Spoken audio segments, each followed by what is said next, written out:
Good morning everyone, don't forget we upload 4 times a week. Monday, Wednesday, Friday and Saturday. Please join our bi-weekly gift card giveaway which is scheduled for the second and last Friday evening of the month.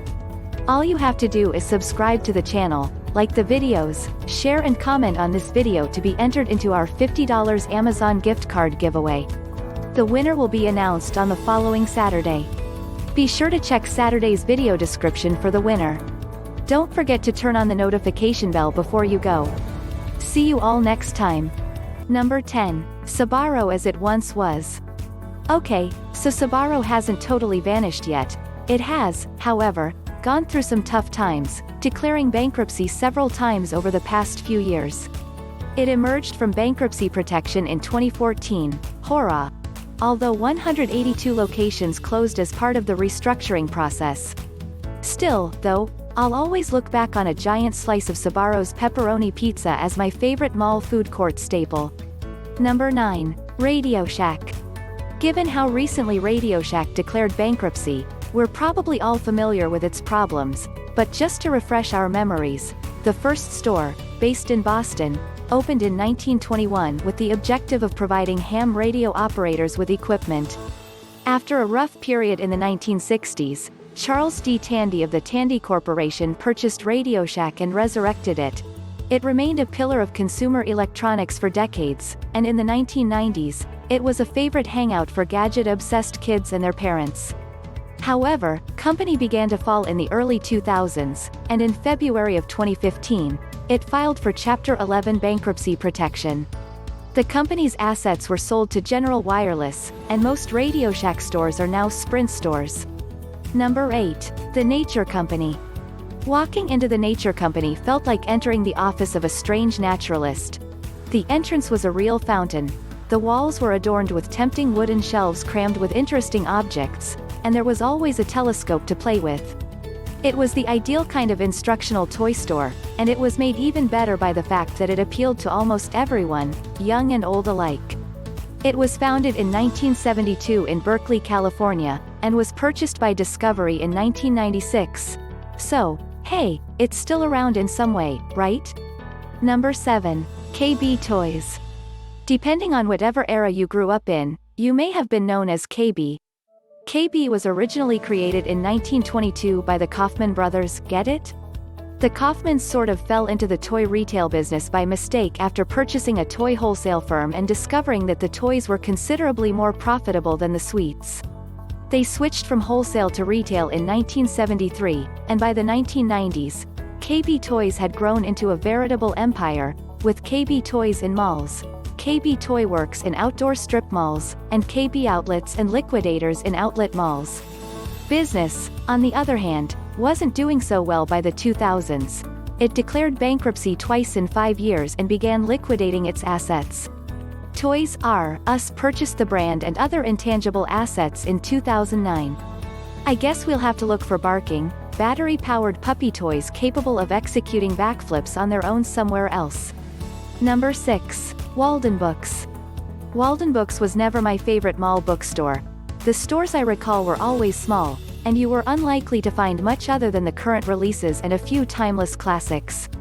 But, hey, the availability of a Walden Books meant that there was at least a bookstore nearby, providing me with a place to peruse when I didn't feel like going to Ann Taylor with my mother. However, I am now a huge Ann Taylor admirer. I suppose you just have to be the appropriate age to enjoy it fully. Walden Books, like Sam Goody, has a much longer history than most of us are aware of. The original one, a rental library, not a store, opened its doors in a Connecticut department store in 1933. After World War II, the Walden name was transformed into a bookshop, and for decades, everything from books to software was sold under the Walden label. Number 5. Warner Brothers. The Warner Brothers studio store in my local mall, well, I say, near, but we still had to drive half an hour plus a couple of towns to get there. Welcome to small-town America. Debuted with fanfare, with towering statues of Looney Tunes characters parked just outside the door to announce its presence. It was breathtaking. Unfortunately, the network of themed products outlets didn't endure long. It started in 1991 and closed just 10 years later in 2001. Even though I haven't had a landline in years, I still have my Marvin Martian telephone hanging around somewhere. Number 4. Sam Goody. You can still find a few Sam Goody stores if you look hard enough. However, the most of them have closed down, putting an end to all your childhood memories of picking up the latest Backstreet Boys or 98 Degrees CD and being completely surprised that you were holding it in your hands. The history of the music store may be traced back to the late 1940s, when Sam Goody 𝐦𝐤𝐤𝐤 launched his first record shop in New York. After being acquired a few times, Sam Goody's locations were either converted into other brands. 𝐦𝐸 was a popular one, for example, or shuttered completely as the advent of digital music hit the chain hard, as it did so many other places that relied on the sale of physical media like CDs. And after being acquired a few times, Sam Goody's locations were either converted into other brands or shutter, but there's still one in Tallahassee. Number 3. Limited 2. During my childhood, I shopped nearly entirely at two stores, Limited 2 and Gap Kids. Limited 2 was for the fun stuff, colorful sweaters, party dresses, glittering nail polish, the lot. Gap Kids was for the everyday basics, overalls, the long-sleeved white tees with the small ornamental patches at the neck, and so on. Originally created in 1987 as a girl-oriented companion brand to the Limited, the chain enjoyed considerable success during the 1990s. But, by the early 2000s, its popularity had waned, and 2 Inc.'s 2004 introduction of Justice swiftly filled the hole left by the failing Limited 2 brand. 2 Inc. was renamed Tween Brands, Inc. in 2006, and all surviving Limited 2 stores were renamed Justice Stores in 2008. But, hey, even if the boutiques themselves are no longer open, Limited 2 merchandise will be available in department stores shortly, right? Number 2. Contempo Casuals. Contempo, how I love you.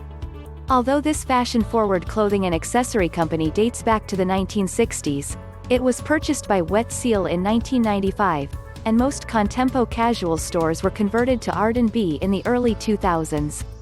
Check out this Facebook group for a variety of Contempo vintage images. It's full of memories and bad dress choices. Number 1. The old school incarnation of the sharper image.